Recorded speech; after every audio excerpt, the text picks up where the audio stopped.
ჩერი მოდი რითი დავიწყოთ იცი წინა ორ ჩაწერაზე დაგვავიწყდა მაგის აღნიშვნა რატო ვართ მე და შენ ესე ხშირად ამ ეპიზოდებში რატო არ ყავს სტუმარი რატომ არ ყავს სტუმარი და მე გავცე პასუხი თუ შენ იტყვი მოდი შენ მე გკითხე და ბარემ მიპასუხე ძალიან ბევრი შეტყობინება მივიღეთ რომ ჩემი აზრი აინტერესებდათ რაღაც თემებზე და ჩემი აზრი შესაბამისად სტუმართან ძალიან რთული არის რომ იქ დავждდა და იმიტომ რომ მე ასევე ისევ ჩვენი მაყურებელი ძალიან ცუდად აღიქვავს, როდესაც ერთვები შენ სტუმართან ერთად და შენ სტუმართან ერთად გამოთქვავ აზრს დიალოგში. მე კომენტარები მოდის, ნუ აწყვეტინებ და რაღაცა აცადეთ აზრს, კაცო თქვენ რომ მაგრები ხართ ვიცი და რაღაცა. უბრალოდ ახლა ჩვენთან ეგრე არ მოსულა სიმართლე გითხრა, მაგრამ სხვასთან რასაც უყურებდი სხვის კომენტარებზე, როდესაც თვითონ მასპინძელი ერთვებოდა თავისი აზრით და არა და მე ვფიქრობ, რომ ეს ძალიან ჩვეულებრივი ამბავია, იმიტომ რომ პოდკასტიც ეს არის, ტელევიზიო გადაცემა არ არის. ხო, იდეაში მარტო სტუმარმა რო ელაპარაკოს ერთ საათს წარმოიდგინე, აი ახლა ვაკეთებ გადავხმები საერთოდ არც ამომივა გავშრები. იმიტომ რომ ძალიან რთულია ზოგადად 1 საათი განუწყვეტლივ სტუმარმა ელაპარაკოს. და მოსასმენათაც რთულია ერთ ადამიანს უსმინო და მარტო კითხვა-პასუხის რეჟიმი იყოს. აი მანდაც რომ მივიდეთ, ჩემი აზრის მოსმენა რადგან უნდათ, სოლო პოდკასტი ალბათ საინტერესო არ იქნებოდა, იმიტომ რომ გამოდის რომ ძალიან მონოტონური არის და ძალიან რაღაცნაირად ერთფეროვანია და ამიტომაც შენ ჩემი სასწაული გუნდის ესეთი ამაყი წარმომადგენელი და სასწაული გოგო ნინო ამიტომ არ მიკითხავს მაგრამ ხო ნინო რომელიც არის ჩვენი მარათონის ჩერის მარათონის კურატორი პროექტი მისიას მენტორი აგერ გვიზის და რა თქმა უნდა ჩვენი პოდკასტები არ იქნებოდა რომ არა ნინო იმიტომ რომ აი უკან კულისებში ნინო არის სტუმრებთან ნინო არის ორგანიზატორი ნინო არის ბიჭებთან ტექნიკურ ამბავში მოსალაპარაკებელი და მოკლედ ნინო არის ყველაფერი ჩვენი კარდინალი ძალიან დიდი მადლობა ნინოს. და ამიტომ ჩვენ ზივართ რომ ვისაუბროთ დღეს ყველაზე ცხელ თემაზე, რომელიც არის წონის კლება. ეს თქვენ უნდა იცოდეთ აუცილებლად რომ ჩერი ძალით მოვიყვანე ამ თემამდე და გზაშიც ახლა მეწუწუნებოდა რომ არ მინდა წონის კლებაზე ლაპარაკი. მოდი რატო არ გინდა ეგ თქვი? არ მინდა წონის კლებაზე ლაპარაკი, იმიტომ რომ ყველაზე მარტივი იდეაში ხო ადამიანმა რომ მოაწესრიგოს ცხოვრება და sort your shit out რომ გააკეთოს როგორც არის ეგ ქართულად. ანუ იდეაში შედეგი მაინც ეგ არის, ხო? ანუ მანდ მივდივართ, რომ დისციპლინა უნდა ანუ დისციპლინირებულად ცხოვრება უნდა დაალაგოს ზომიერებით. ეს არავის ინტერესებში არ ზის და რა გავაკეთო ხა მე ხوار მივალ დაული საკეთასათი დავცაკაკო. არა რეალურად კი ბატონო დიდი თემა არის ისტერია, ამას ემატება პლუს სოციმედია, ამას ემატება პლუს ჩვენია ეს სტერეოტიპები რომ რაღაცნაირად ჩარჩოებში ვართ ჩაჯენილი რომ აი ადამიანების გარეგნობით ხდება ყველანაირი შეფასება, ადამიანის ღირებულება განისაზღვრება გარეგნობით სამწუხაროდ იმ ერაში ვცხოვრობ და ნუ შესაბამისად ეს არის აქტუალური თემა უკვე რამდენი დეკადა არის, უკვე რამდენი 10 წლეულია რომ გარეგნობა არის ჩვენი პირვანდელი გამსაზღვრელი, სამწუხაროდ პირვანდელი გამსაზღვრელი. არა მარტო სხვას ვაფასებთ გარეგნობით, ჩვენ ერთ-ერთი პოდკასტი ესეც გქონდა თვით შეფასებაზე. საკუთარი თავის რაობას განსაზღვრავთ, რამდენი კილოთი მეტი ვართ ან ნაკლები ვართ და გვინდა არ გვინდა აქტუალური თემაა და მოდი და როგორც მწვრთნელისთვის, ბოდიში გაგაწყვეტნე, მაგრამ როგორც მწვრთნელისთვის, ხო, პერსონალური მწვრთნელი თუნდაც ანუ ყველაზე ნაკლებად არის წონის კლებაში ჩართული. ანუ მე შემიძლია მიმართულება მივცე რა თქმა უნდა, როგორც ნუტრიციის კოუჩი, როგორც აი ამ მიმართულებით ძალიან დიდი გამოცდილების მქონე, მაგრამ ის ადამიანი ჩემთან კვირაში 3 საათი არის და კვირაში რამდენი საათია 165 თუ 168 აღარ მახსოვს. დანარჩენი საათები მათემატიკა რატო შემოგაგხოლ? იცი ხოლმე რატო იცი ეს ბუღალტრული ანალიზები. მაგრამ დანარჩენი ყველაფერი თავის თავზე არის დამოკიდებული რა შედის მის ინტერესში, რამდენად პრიორიტეტული არის მისთვის აი ეს მდგომარეობა რომ შეცვალოს და ასე შემდეგ. აი ამიტომ ჩემთვის უფრო საინტერესოა მაგალითად ტრავმის შემდეგ გამოსვლა, როგორ ავწიოთ ეს ყველაფერი, სხეულის გაცნობა, იქ რაღაცა თითოეული ჭანჭიკების აი შეგრძნება, ვარჯიშის სწორად გაკეთება, იმ ვარჯიშის დროს იმ კუნთთან ყოფნა, რასაც ვამუშავებთ, როგორი ტრანსფორმაციებია საჭირო, ძალიან სხვა ძალიან ბევრი თემები არის საჭირო.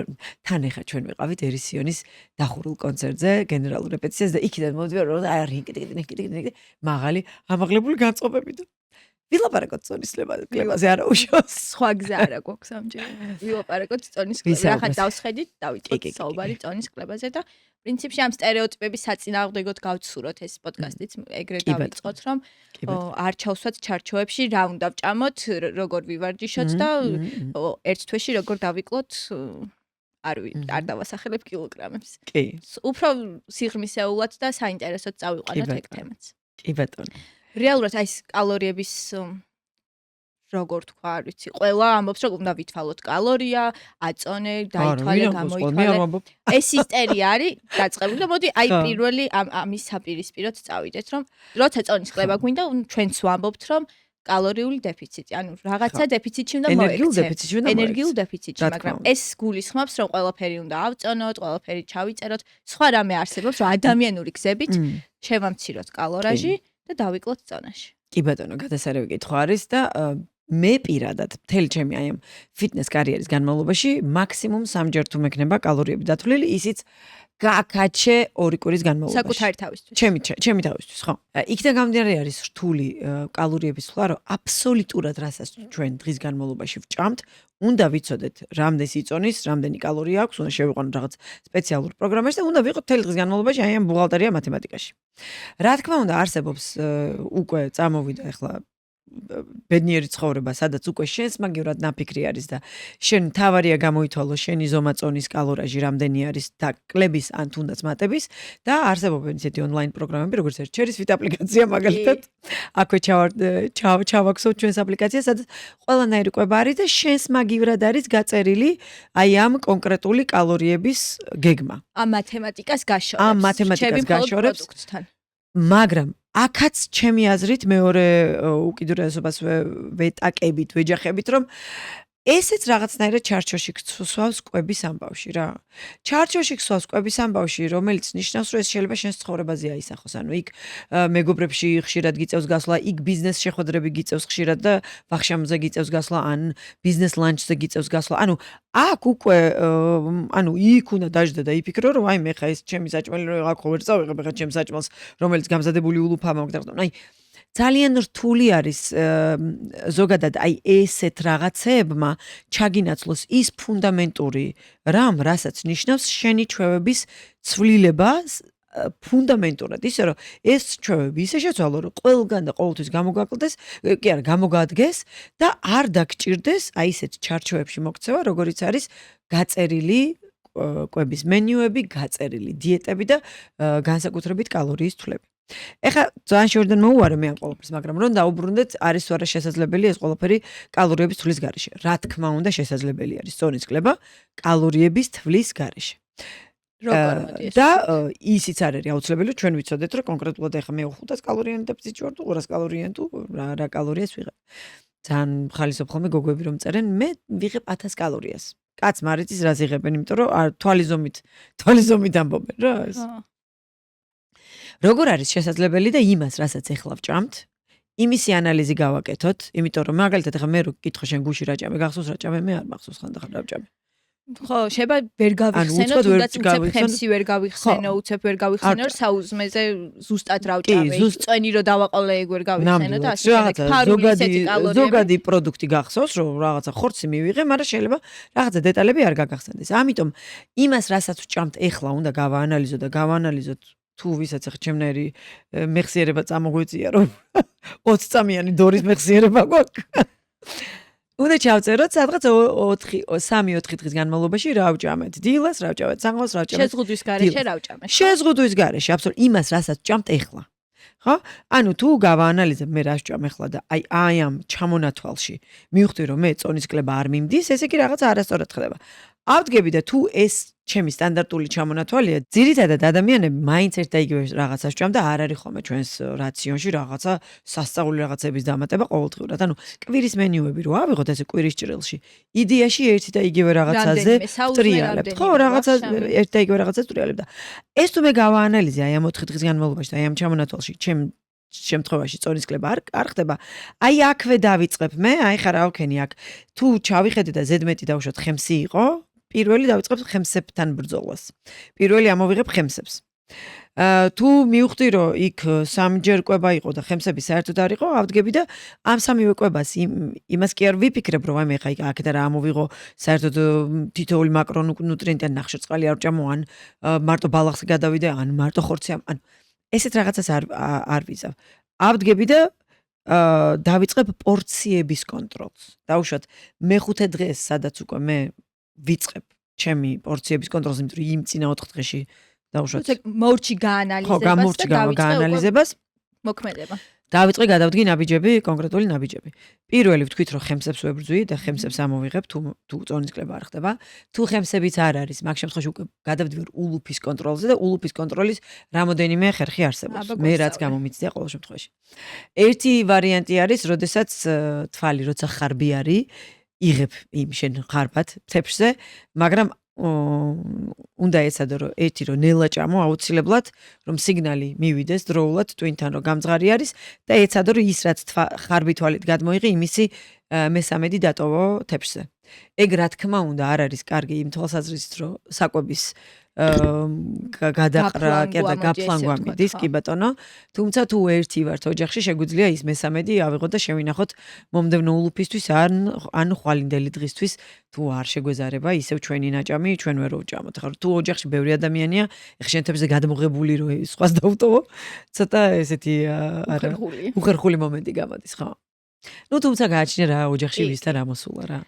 თუ ამას ვერ ახერხებ და რაღაცა შინაგანი ბრძოლები გაქვს, უბრალოდ აი ეს თვალის სიხარბე დათრგუნე და გადმოიღე ნაკლები. ნუ აი ეგ ძალიან რთულია, როცა ეხლა აი მან განსაკუთრებით სირთულე შემოდის მაშინ, როდესაც ადამიანი ტოვებს კვებებს. ანუ თუ მე დილას არ ჭამე, თუ მე შუადღესაც არ ჭამე, საღამოს რომ მოვა გამხეცებული ტახივით, შენ მიდი და დაუთხრუნე ხა იმას თვალის სიხარბე. ყველა ვარიანტში თვალის სიხარბე იქნება. მანდ უკვე აქტუალობაში შემოდის, რომ არ უნდა გამოვტოვოთ ჩვენი ძირითადი საკვები, ეს არის საუზმე, სადილი და ვახშამი. ამაზე აი ჩემი უდიდესი, ამაზე ძალიან დიდ აქცენტს გავაკეთებ, რომ არ გამოტოვონ ეს თითოეული, განსაკუთრებით ჩვენ რომ მივადგებით ემოციურ კვებას, ემოციურ კვებასთან ძალიან მნიშვნელოვანი არის, რომ აი ეს სამი ძირითადი კვება აუცილებლად დაცული იყოს. მოკლედ, რომ დავუბრუნდეთ მეორე მეთოდს, როგორ ვაკონტროლოთ ულუფები. ამ შემთხვევაში ავიღოთ ერთი თეფში, დავუშვათ თუ ჩვენ ძირითადად ჭამდით რაღაცა აი ახლა მათლაფით, ან თუნდაც საშუალო თეფშით, მაგრამ ამ თეფს ორჯერ ვავსებდით, ერთი რომ ერთხელ დავიყვანოთ, ერთ თეფშზე დავიყვანოთ და ამ თეფშზე თავიდანვე გადმოვიღოთ ჩვენი ულუფა. ან ყველაზე მაგარია, ჩემ შემთხვევაში რაც ყველაზე ძალიან მუშაობდა, თუ მოხდა ისე რომ დაუშვათ წინა დღეს არის გამზადებული სადილი ან ვახშამი, ან დილას არის დედას მიერ ან ოჯახში, ან თუნდაც ჩვენს მიერ გამზადებული სადილი ან ვახშამი, უკვე კონტეინერში გადმოვიღო მე ჩემი ულუფა, რომ იცოდე რამდენში შიმშილის დროს თეფში არ დამჭირდეს და თეფშზე არ დავიდო. ანუ აი როცა მაძღარი ვიქნები, როცა უკვე ნაჭამი ვიქნები, მაშინ გადმოვიღო ჩემი შემდგომი ჭამის ულუფა ან კონტეინერში, ან თეფშზე და ისე გადავდო ცალკე. აქ კარგი საკითხი წამოწიე ხა შენ წინ კვების დაგეგმვა. კი, აი მან ძალიან დიდი მნიშვნელოვანი რამეა და აი ზუსტად ეგ რომ შიერზე მე მგონი ვერ დაგეგმავ შემდეგი დღის კვებას ადეკვატურად. ვერანაირად ვერ დაგეგმავ. ზუსტად აი ეგეც ერთ-ერთი კარგი გზა არის კალორიების თვლის გარეშე, რომ მივაღწიოთ ჩვენს წონის კლებას, როდესაც ვგეგმავთ კვებას. იმიტომ რომ როცა შენ ქშია, მაშინ თუ იწყებ საჭმლის ძიებას, მანდ უკვე კვება 100%-დან 90-95% დარღვეული გაქვს. იმიტომ რომ ანუ მენტალურად გამხეცებული ხარ, რა ვიცი, მე რომ შია, შეიძლება ვიღაცას ხელი გადაუღრმა. აი იმდენად უცბად ჭირდება ხოლმე დაჟე ჩემი თავი სადამიჭერია, იცი, როდესაც სამსახურიდან მივდივარ და აი რაღაც მომენტში მართლა მეც გამომრჩა კვება, სანამ სადილი ცხელდება ან ვახშამი ცხელდება, მანამდე აი გაცხელებას რამდენი წუთი უნდა, ჰაჰა 3-4 წუთი, ხო? აი ამ 3-4 წუთის განმავლობაში კარადები დამივლია და რაც კი რამეზე ხელი მიმიწვდება, ისინი ჩამიყრია პირში, იმდენად ვერ ებრძვი მენტალურ და ფიზიოლოგიურ შიმშილს. იმიტომ რომ გადაღლილი ცხოხარ პლუს არა, ანუ ამ იმ დღემ ხო რაღაცნაირად დღის ბოლოს ისედაც ეს რაღაც მოთმინების აუცილებლად, კი. უნარი თითქოს დაქვეითებული. კი, გაცვეთილი გვაქვს ჩვეულებრივ ნებისმიერი მოთმინება არის, გაცვეთილი აღარ არსებობს.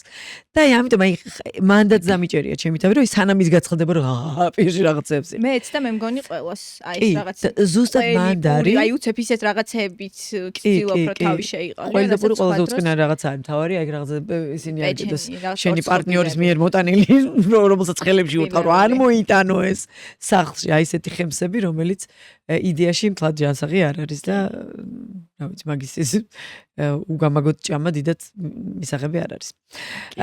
ხო, აი მან შემოდის ძალიან დიდი დოზით გერდა ძალიან დიდი მნიშვნელობა ენიჭება კვების დაგეგმას. ჩვენ თუ ეხა ისე არ ვართ რომ ერთი კვირის მენიუ დავგეგმოთ, მოდით ხვალინდელი დღე მაინც დავგეგმოთ, ხვალ რას შევჭამ. და ეს თუ დაგეგმილი არის, შესაბამისად თუ ბარემ გაკეთებული არის, ხვალ რა შევჭამ, უკვე ძალიან მარტივი არის იქ მერე კონტეინერებში გადადება, ჩემი პორციის თეფშის მაძღარზე გადადება, რომ ხარბი თვალით არ გადავიღოთ და ზუსტად ეს არის ჩვენი პორციების კონტროლის ორი ძირითადი მეთოდი, რაც მე ჩემ შემთხვევაში ძალიან კარგად იმუშავა. პოდკასტის წარმოდგენია Cherry Fit აპლიკაცია. ეს არის პლატფორმა, სადაც დაგხვდებათ უამრავი დისტანციური სავარჯიშო პროგრამები. დარბაზის პირობებში, სახლის პირობებში, ასევე იქნება გაწერილი კვების მენიუები ძალიან ბევრი მიმართულებით. დაწყებული სამარხოდან, დამთავრებული ინგრედიენტებით და მზაკერძებით. ამასთანავე დაგხვდებათ სარეაბილიტაციო ტიპის ვარჯიშები, რომელიც ძალიან წაგადგებათ, განსაკუთრებით მათ, ვისაც გაქვთ ხერხემლის პრობლემები. აპლიკაციის გადმოწერას შეძლებთ როგორც iOS-ის, ასევე Android-ის ტელეფონებზეც. ეხლა ჩვენ რაც ვილაპარაკეთ, აქედან ხო არ გამოდის ის, რომ წონის კლებაში ხელს გვიშლის შიმშილის გრძნობაც.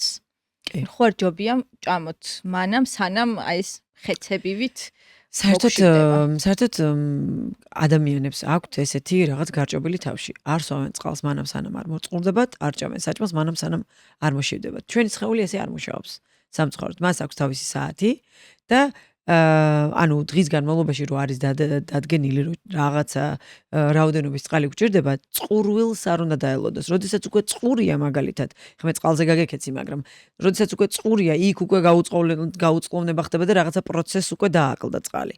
როდესაც შიმშილია, იქ უკვე სხვა პროცესები დაიწყო და ანუ საკვებთან ძალიან დიდი საშუალება არის. უკვე მარაგები გახარჯულია და ორგანიზმი თავს სიგნალს რომ გლუკოზა მაქსიმალურად დაცემული არის ჩვენს სისხლში, გლუკოზის დონე და შესაბამისად აბსოლუტურად სხვა პროცესებია დაწყებული, რომელიც თავის მხრივ ეხმარება საკვებთან არაჯანსაღი დამოკიდებულების ჩამოყალიბებას, იმიტომ რომ მე გვაიძულებს რომ ბევრი ვჭამოთ. მე ეს გვაიძულებს რომ ბევრი ვჭამოთ, ანუ ასოცირდება სხვა რაღაცებთან, წონის მატება იქნება თუ binge eating იქნება თუ ასე შემდეგ, რომელიც ნუ მე სხვადასხვა რაღაცებზე მოქმედებს რა. ხო და აი მანდ არის ზუსტად ის ჩვენი სამი ძირითადი კვება, ძალიან მნიშვნელოვანი, რომ არ მოხდეს შიმშილი, გამოფიტვა და აი შკალა რო წარმოვიდგინოთ, თუცე ბოდიში წყალს დაიმახსოვრე, მიუბრუნდეთ ყველა ვარიანტში. ხო, აი შკალა რო დავიმახსოვროთ რა, XY შკალა. და აი სადღაც შუა ხაზი რო წარმოვიდგინოთ. ეს შუა ხაზი არის ჩვენი ენერგიის ნორმა. და აი აქ რო წარმოვიდგინოთ აი ეს ხაზი, რომელიც არის ჩვენი გლუკოზა სისხლში და ჩვენი ენერგია, ანუ განსაზღვროს ჩვენს ენერგიას. ანუ აი ამ შუა ხაზზე მოძრაობს ჩვენი ენერგია. მივიღეთ საკვები დილას ავიდა ჩვენი ენერგია გლუკოზა და ანუ პიკში არის უკვე ნაჭამზე და მე ნელ-ნელა ჩამოდის და ამასობაში დროც გადის ქვემოთ აქ რა შკალას მივახლოვდით უკვე შუადღისას. ეხლა უკვე შუადღისას აქ შუა ხაზს გავუსწორდი მე ხო? ქვემოთ რო არ ჩამოვიდეს, ანუ ენერგიის დეფიციტში რო არ წავიდე. всё, აი აქ უკვე შუა ხაზზე კიდევ მჭირდება მე საჭმელო, ისევ ავიყვანო მე ზემოთ და აი ესე მთელი დღის განმავლობაში ეს ენერგია მიმოიცვლება და ჩვენი მიზანი არის, რომ აი ამ შუა ხაზს ქვემოთ არ ჩამოწდეს ენერგია. და ჩვენ შეიძლება ამას ვერ გვგრძნობდეს ქვემოთ ჩამოწდება თუ არა ეს ენერგია. ვიგრძნოთ მაშინ როგორც უკვე შიმშილი არის. შიმშილის დროს უკვე ქვემოთ არის ენერგია რა და დაწევისთვის საკმაოდ ბევრი უნდა ვჭამოთ, რომ აიწიოს აი იმ ნიშნულამდე, რა ნიშნულამდეც ჩვენ გვჭირდება. კი, ერთი ისედაც რომ რისკი იმატებს, რომ და როგორც წესი მე იმაზე კი არა იწევს, რომ აი ნორმის ფარგლებში აიწიოს. ისე შევჭამთ, რომ იმ ნორმის ფარგლებზეც ზემოთ აცდეს და მაქსიმალური პიკი გამოიწვიოს გლუკოზის, სპაიკი გამოიწვიოს აი ამ გლუკოზის, იმიტომ რომ ბევრი მივიღეთ შიმშილის გამო. კი ბატონო. ბოდიში ძალიან ხარ გაგიქეცი. არა, ძალიან საინტერესოდ ახსენე და მე გავიგე ყოველ შემთხვევაში, იმედია გასაგებადაც. წყალზე დავბრუნდეთ, ეხლა თან შენ წყალს სვავ, მოგწყურდა თუ ისე სვავ, მოდი ეკითხარი და ღმერთო, მე რომ ლაპარაკო, მე სითხის ბალანსი რატომ არის აი მწონის კლებასთან ესე მასში? ეხლა წარმოგიდგენი, რომ ჩვენი სხეული 70 თუ 80% და 75% ყველა ვარიანტში არის წყალი, სითხე. აბსოლუტურად ყველა პროცესში თუ კი რაიმე მეტაბოლური პროცესი მიმდინარეობს ჩვენს ორგანიზმში ყველაფერში არის ჩართული წყლის მოლეკულა და წყალი და სითხეები. ანუ ორგანიზმის სითხეები ყველგან საჭირო არის. სითხის ანუ ჩვენი სხეული დღის განმავლობაში 9 ლიტრ წყალს აპროცესინგებს, წარმოიდგინე. აი ამ 9 ლიტრ წყალში, რა თქმა უნდა, გარე ექსტერნალურად მიღებული წყლის მნიშვნელობა არის, ну, აი არ ვიცი, ძალიან დიდი, ხო? შესაბამისად, აი ეს ჩვენ რო ადამიანი რამდენი დღე წლებს წყლის გარეშე, შეიძლება შიმშილის გარეშე გაძლევს 40 დღე, და მეტიც, ყოფილა ესეთ შემთხვევები, მაგრამ წყლის გარეშე 7 დღის შემდეგ არის უკვე სერიოზული პრობლემები. ამიტომ წყალი არის წყალი ჩვენი არსობისა და პური ჩვენი არსობისა, მე მგონი წყალი ჩვენი არსობისა არის, იმიტომ რომ წყლის გარეშე ადამიანის ყოფა არანაირად არ შეიძლება, იმიტომ რომ ყველანაირ პროცესში არის ჩართული, მათ შორის წონის კლებაში რაც კი რაიმე პროცესი მონაწილეობს, იქ ყველგან მონაწილეობს წყალი. ამიტომ ჩვენ თუ გარედან ეს წყლის მიღება დავაკელით, ხო, ხანდახან წყლის მიღება გვიკმაყოფილებს იმ შიმშილის უაზრო გრძნობასაც კი. იმიტომ რომ სხეულს წყალი აკლია. კი ბატონო. მოდი აქ თქვათ რა არის ოპტიმალური სითხის მიღება? იცი რა არის ოპტიმალური წყლის მიღება? თითქოს 2 ლიტრი არის ნათქვამი, მაგრამ 2 ლიტრი იცვლება იმის მიხედვით ადამიანს რა წონა აქვს. ესე საშუალო ფორმულა არის 30-ზე, ანუ შენი წონა უნდა გაყო 30-ზე და რამდენიც გამოვა იმ გამრავლო. ანუ 60 გაყოს 30-ზე, უნდა გამრავლო 0.3-ზე. თუ ამრავლებ.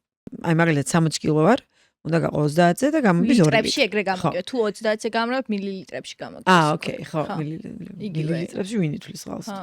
რავი, litrებით ვთვლით. litrებით, ხო. ხო, და ხო, მაგრამ მანდ ეგ უკვე იცვლება იმის მიხედვით, როგორ გარემოში ვცხოვრობთ ჩვენ. თუ დავუშვათ გადავედით უფრო სიცხეში, მაგას ემატება კიდე რაღაც რაოდენობა, თუ ყოველდღიურად თუ ფიზიკურად აქტიურები ვართ, მაგას კიდევ ემატება რაღაც რაოდენობა და ამიტომ ესე კონკრეტულად აი ამდენი უნდა მიიღო მინიმუმი საბაზისო არის ის შენი წონა გაყოფილი 30-ზე დავუშვათ. აი ეგ არის შენი ძალიან ზოგადი ნორმა. მაგაზე მეტიც რომ მიიღო არანაირი პრობლემა არ არის. ზაფხულში მაგაზე მეტი რომ მიიღო არანაირი პრობლემა არ არის. განსაკუთრებით ჭარბწონიანმა, აი რაც უფრო დიდია ორგანიზმი, მით უფრო მეტი სითხე ჭირდება. რომ ზუსტად არ მოხდეს სითხის შეკავება და ასე შემდეგ. სხვათა შორის ბოდიბილდერების აი ეს გამოშრობა ტერმინი რო არის ყველაზე მაგარი, ყველაზე ცნობადი და ესეთი ფრთიანი ფრაზა, რომელიც ბოდიბილდინგში ეს ძალიან ადეკვატურია, მაგრამ ჩვეულებრივ მოკვდავი ადამიანები რო აკეთებენ და არა სპორტსმენი ადამიანები რო აკეთებენ ამ გამოშრობას, აი საოცრებაა. აკეთებენ თუ უბრალოდ მე მგონია ხოლმე ცხიმის შემცირებას გულისხმობენ რომ გამოშრობა უნდა. კი, მაგაზე მე გულისხმობ ხოლმე რომ ალბათ წონაში კლება უნდა და ამას აუცილებლად წონაში კლებას გულისხმობ, იმიტომ რომ გამოშრალი ბოდიბილდერის სტანს რო დაანახებ, ეგრევე ეს არ მინდა ეს არა. ანუ წონაში კლებას გულისხმობ ხოლმე, მაგრამ ბოდიბილდერები აი როდესაც გამოშრობის ფაზაში არიან, უფრო მეტ წყალს იღებენ, რომ არ მოხდეს წყლის შეკავება, წარმოიდგინე. არადა ძალიან ხშირად სანამ მე ხამ სფეროში მოვიდოდი, მეგონა პირიქით, რომ გამოშრობას რომ მიდენ, ალბათ საერთოდ შრებიან, არაფერს არ იღებენ არც წყალს. ანუ სითხე რო არ შეკავდეს, უნდა მიიღო უფრო მეტი სითხე. ანუ ადამიანი ვისაც აწყობს ხშირი შეშუპება, აი ეს რაღაცა აქვთ შესიებული თვალები, შესიებული სახით იღვიძებენ, ცალსახად სითხის მეტი მიღება არის საჭირო. კი, ნამდვილად. მე ყველას ვეუბნები და უკითხავ მე სხვათა შორის, რომ თუ შეშუპებული ხარ, ესე იგი სითხე უნდა დალიო, იმიტომ რომ აი ეს უჯრედებიდან ეს სითხე ამოვიდა ზედაპირზე და პირიქით უჯრედებს აკლია ესეთ შემთხვევაში. წყალი და უნდა მიაწოდო. ხშირად ყოფილა შემთხვევა წყალთან რო ვიყოთ ბარემ, რო უთქვიათ, რომ წყალი მასიებს და წყალი რო დავლიე, შეშუპებულმა გავიღვიძე. სიმპტომია აქვს ადამიანზე, ეხლა ვერ უარყოფ მაგ სიმპტომს, მაგრამ მაგ შემთხვევაში უბრალოდ მგონია, რომ სხეული არ არის მიჩვეული წყლის დალევას. ანუ იმდენად უწყლოდ ცხოვრობდნენ და რაღაც აი 1000-ში ერთხელ მარტო ჩაიყავაზე რო არიან დამოკიდებული ან წვენებზე ან ხილიდან მიღებულ სითხეზე არიან დამოკიდებული, რომ ანუ სხეულისთვის აი ესე გარე მიღებული სითხე თითქოს უცხო არის. მაგ დროს ახლა მე მყოლია მოსწავლე, რომელზეც აი ესე ასე ვთქვათ, დაგვიტრეინინგებია სხეული ნელ-ნელა შეპარვით, რომ წყალი ნელ-ნელა თითო ჭიქა, მე ერთი კვირა, მე კიდე მეორე ჭიქა, ერთი კვირა, ანუ მე ნახევარ ლიტრზე ავსულვარს, ისე რომ ეს შეშუპება და ისინი აღარ აწყობენ. გახსოვს ჩვენი დირექტორი ყოფილი ჩერის მარათონის დირექტორი სალომე ბერაიას, აი ყლუპებით დავუთვალეთ ერთხელ. ყლუპებით გავზარდეთ მისი წყლის მიღება. იმედი ახლა სალომეს მოვიკითხავ, იმედი ახლა ისე ვაგრძელებ წყლის მიღებას. საერთოდ არ სვადა წყალს. აი საერთოდ არ სვადა. ბევრს ვიცნობ მე ესეთ ადამიანს, ჩემ ოჯახის წევრსაც მათ შორის, რომელიც აი ყავა, ჩაი, ეს არის მისი სიცხეთის ნაწილი. ყლუპები, აღარ მახსოვს მათემატიკურად დავუთვალე რაღაცა ყლუპები. საერთოდ ანუ ამდენი ყლუპი რომ იღო ეს ყლუპი იწონის ამდენ გრამს რაღაცა. ანუ ესე დავთვალეთ. ანუ ეგრე დავაინტერესე. მიიყვანე წყალი მიიღო, ხო? რახანც არ ვიცი ბალანსამდე მივიდა თუ არა, მაგრამ ანუ 9 ლიტრზე ავიდა ჩემთან რომ ვარჯიშობდა მაშინ. კი ბატონო. იმედია დააპროგრესირდა. ხო. დაგვიწეროს კომენტარებში სალომე. რახან ოდნავ ყვებას მოვშორდით, ბარემ ძილზეც გკითხავ. შენ და ჩვენი მესიჯი ყოველთვის ეგ არის, რომ მოიწესრიგეთ ძილი. აი, ყველას უჭირს ძილის როლი დაინახონ წონის მენეჯმენტში.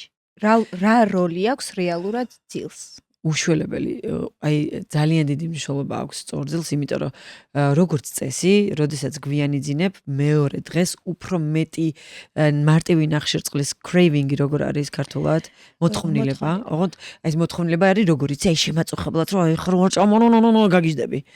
აი ეგ არის ზუსტად craving, მართლა ძალიან კარგი სიტყვა არის რა, როგორ აი გადაჭარბებული მოთხოვნილება გაქვს მეორე დღეს მარტივი ნახშირწყლების და როგორც წესი ტვინი გიბიძგებს რა დეტექტორი გაქვს თვალში რომ შაქარი დაინახო დაიჭირო რა როგორც წესი მაგისი უფრო მეტი მოთხოვნილებაა ხოლმე ასევე ჩვენ ძალიან კარგად ვიცით რომ ესე ადრეული ღამის ძილი რომელიც არის 10-დან 11 თქვა იდეაში 10-დან არის მაგრამ მოზარდებში 11-დან ღამის 2 საათამდე ზუსტად აი მაგ დროს გამოიყოფა ზრდის ჰორმონი რომელიც უკვე 18 წლის მერე პასუხისმგებელია თელს ჩვენს მეტაბოლიზმზე, მათ შორის იმ პროცესებზე, როგორც არის წონის კლება. ასე რომ ძალიან მნიშვნელოვანი არის მაგ დროს, პლუს ამას ზრდის ჰორმონი აკონტროლებს თიროიდის, ანუ ფარისებრი ჯირკვალს და ფარისებრი ჯირკვალი, ჩვენ ძალიან კარგად ვიცით, ფარისებრი ჯირკვლის წყობრში ყოფნა, როგორი მნიშვნელოვანი არის ჩვენი წონის მენეჯმენტისთვის. ასე რომ ისე ლამაზად მიყავარ თემიდან თემაზე, რომ აუცებული ვარ. ეხლა ოღონდ აქ უნდა ძილთან ბოდიში დავამთავროთ. აუცილებლად ფარისებრი ძალიან კაი თემა წამოწია და მაგასაც გადავიდეთ. ძილის ამბავში ხო აგონიათ ხოლმე რომ გვიან რომ დაიძინებენ, მე დილას ვისაც სამუშაო არ აქვს. გონიათ რომ თავარია ის 8 საათიანი ფანჯარა შეასრულა. არანაირად არ არის მან მნიშვნელოვანი 8 საათიანი ფანჯარა, მნიშვნელოვანი არის როდის იქნება ეგ 8 საათი და თუ მაინც და მაინც ადამიანს იქ სამუშაო აქვს, სასწავლი აქვს, არის რაღაცა ისეთ ფაზაში, სადაც ის 24 საათი არ ყოფნის ადამიანს. მაგ დროს ყოველთვის არის ძალიან დიდი რეკომენდაცია მით უმეტეს როდესაც ჭარბი წონა არის წარმოდგენილი ყოველთვის უფრო ადრე დაწვეს და 5 საათზე ადგეს და იყოს ის ძილი 6 საათიანი თუნდაც 5 საათიანი მაგრამ იყოს ზუსტად იმ ფანჯარაში სადაც არის ეს ჩვენი ძილის ჰორმონი იმიტომ რომ ძილი არის ფაზებად დაყოფილი ანუ პირველი ფაზა არის ეს light ძილი სადაც სხეული დუნდება აი სადაც შევდივართ უკვე ძელში, მე არის ღრმა ძილი და ღრმა ძილი სასურველია იყოს 11-დან 2 საათამდე. ანუ მანდ უკვე ღრმად უნდა გვეძინოს. ის არ არის 11 საათზე მივდიოდეთ დასაძინებლად. ნუ ეს იდეალურ ცხოვრებაში. 1 საათი ვსკროლა. ხო. 11-დან 2 საათამდე სასურველია რომ იყოს ღრმა ძილი 3 საათამდეც. შემდეგი ფაზა მოდის უკვე რემის ფაზა არის, არ ვიცი ქართულად რემი როგორ არის, მაგრამ მოდის დავარქვათ რემი, იმიტომ რომ ყველგან რემი არის წარმოდგენილი საათებშიც, ჩამონათვალშიც ესეც სხვადასხვა სტატისტიკურ ძილის სტატისტიკაში და ასე შემდეგ. მე არის უკვე ეს რემი არის უკვე პასუხისმგებელი ჩვენს კოგნიტურ განვითარებაზე, ფუნქციებზე, სადაც უკვე იწყება აღმდგენი ფაზა, ასე ვთქვა სხეულის. მაშინ ზრდის ჰორმონისაც გამოიყოფა, იქაც აღდგენა ხდება, მაგრამ იქ ასევე regeneration, აი ახალი ქსოვილების დაბადება, ახალი ქსოვილების წარმოქმნა, აი ზუსტად იმ ღრმა ძილის პერიოდში ხდება, როცა კოგნიტური ფუნქციების ფაზაში, რომელსაც ეს რემი ქვია, სადაც ჩვენ სიზმრებს ხედავთ, ხო? მანდ უკვე აღდგენა ხდება გადაღლილი, აი წინა დღის გადაღლილი სხეულის რა. წინა დღის ასე ვთქვათ გადამუშავებული კუჭნაწლავის დალაგება მიდის და რაღაც მოკლედ აი ღამის ჰორმონები გამოდიან და აკეთებენ თავის საქმეს. კი ბატონო, ესე იგი შევთანხმდეთ, რომ ძილი მნიშვნელოვანია. ყველა ფაზა მნიშვნელოვანია არის ძილის. ჰორმონალური ბალანსი, სტრესის მართვა, აღდგენი პროცესებისთვის, ასევე მადას საქმე. პირველ რიგში წონისკლების თუ ანუ ეხლა ჩვენ ვსაუბრობთ დღეს წონისკლებას, ხო? წონისკლებისთვის პირველი მოსაწესრიგებელი რაც არის ძილი და მე მივიდივართ უკვე იქ საკვები, იქ სტრეს მენეჯმენტი, იქ ფიზიკური აქტივობა და ასე შემდეგ. კი ბატონო. დავიძინოთ დღეს, გავიღვიძოთ ხვალ. კი, ოღონდ დღესაც ისე, კი, ძალიან დღეს 11 საათამდე. 11 საათამდე, კი. სანამ ვიდეოს ყურებას გააგრძელებ, უცბად მინდა შეგახსენოთ თუ არხი გამოწერილი არ გაქვს, გამოიწერეთ ჩვენი არხი და დაალაიქე ვიდეო. კი ბატონო. მოდი გადავიდეთ გარკვეულ ჯანმრთელობის პრობლემებზე. ფარისებზე მივიდიოდით წეღან და მე გაგაწყვეტინე ძილს. თუ არის ისეთი ჯანმრთელობის მდგომარეობა, რა დროსაც წონის კლება სრულად შეუძლებელია. მოდი ესე ვთქვათ. სრულად შეუძლებელი არასდროს არ არის. სრულად შეუძლებელი ძალიან რთულია რა თქვა რომ იყოს. რთულდება, როგორც ვთქვით, ფარისებრის პრობლემების დროს. მეტ ძალისხმევას ითხოვს ესეთ შემთხვევაში. კი ბატონო, მეტ ძალისხმევას. პრინციპში რაც არ უნდა ძალისხმევა, ანუ რაღაცნაირად ერთდროულად უნდა მიდიოდეს მედიკამენტოზური მკურნალობაც და პლუს ამას ცხოვრების სტილის ცვლილებაც, აუცილებლად. მარტო მედიკამენტზე დამოკიდებული არ უნდა ვიყოთ, იმიტომ რომ შემდეგ დოზებზე მიდის იქ საუბარი და შემდეგ შეიძლება დაგჭირდეს დოზების გაზრდა. იმიტომ რომ ჩვენ ვიცით რომ ფარისებრის ორნაირი პრობლემა არსებობს, ხო? ერთი არის ოღონდ ქართულად როგორ ვთქვა, არ ვიცი. ჰიპოთეროიდი, სადაც და ჰიპერთეროიდი, ხო. ჰიპოთეროიდი არის, როდესაც ნაკლებად აქტიური არის ეს ჩვენი თიროიდის ჯირკვალი და სადაც აი მანდ ვაწყდებით პრობლემას, რომ ძალიან რთული არის წონისკლება, იმიტომ რომ მეტაბოლიზმი საგრძნობლად ნელდება და მიუხედავად იმისა, რომ ნაკლები დაიწყე ჭამა, მაინც რთულდება, იმიტომ რომ ზოგადად მთლიან სხეულში ჰორმონალური ბალანსი არის დარღვეული. და ნუ იქ ჰიპერთეროიდი არის უკვე როდესაც ზედმეტად აქტიური არის თიროიდის ჯირკვალი და მაგ პირიქით გვაქვს წონისკლება მიდის ზედმეტად წონისკლება მიდის და შენარჩუნება უჭერთ პირიქით, ხო. და ნუ უფრო სხვა სიმპტომიზაცია აქვს და სხვა გამოვლინებები აქვს ხოლმე. ჩვენ აქეთ ვისაუბრებთ, რომ უფრო ხშირად ეს გვხდება ეს ჰიპოთეროიდი, რომელიც ნაკლებად აქტიური, კი, ხო, ნაკლებად აქტიური ჯირკვალი არის. მან ყველა ვარიანტში, რა თქმა უნდა, ცალსახად სჭირდება მედიკამენტოზური ჩართულობა, მაგრამ თუ დოზა სწორად არის შერჩეული, აი ეს მეტაბოლიზმი, ეს ენერგიული დეფიციტი და რაღაცა ისევ თავის ადგილას ბრუნდება, იმიტომ რომ მაგ მდგომარეობას ასევე ახასიათებს ძალიან ისეთი უენერგიობა, მუდმივად დაღლილი გაღვიძება, რაც არ უნდა კარგი ღამის ძილი გქონდეს და ესეთი რაღაცა ხასიათის ცვლილებაც და ასე შემდეგ. აი მაგ დროს ყველაზე კარგი ვარიანტი არის, რა თქმა უნდა, როგორც თქვით, სწორ დოზასთან ერთად აუცილებელი არის lifestyle changes, მაგრამ ცხოვრების წესრიგები. ფიზიკური აქტივობა იდეალურად აისახება. აი უიდეალურესი არის ფარისებრი ჯირკვლის პრობლემების ნებისმიერი გართულების დროს. ფიზიკური აქტივობა, ძილის მოწესრიგება, რა თქმა უნდა, და საკვების მხრივ, აი ეს სამივე საკვების მიღება, სამი ძირითადი საკვების მიღება. ძალიან დიდი მნიშვნელობა ენიჭება ბოჭკოს აქ და ბოჭკოვანი საკვების მიღებას. ბოჭკოვანი საკვები არის ხილი, ბოსტნეული ნახშირწყლები, სადაც კარგი ბოჭკო არის, ასე ვთქვათ, რომელიც მოგცემს დღის განმავლობაში ესეთი უჯრედისი არის ბოჭკო, უჯრედისი ბოჭკო, ერთ და იგივე fiber ინგლისურად ერთ და იგივე მნიშვნელობის არის. ხო, ცილის მიღებაც, რა თქმა უნდა, ცალსახად აუცილებელი არის.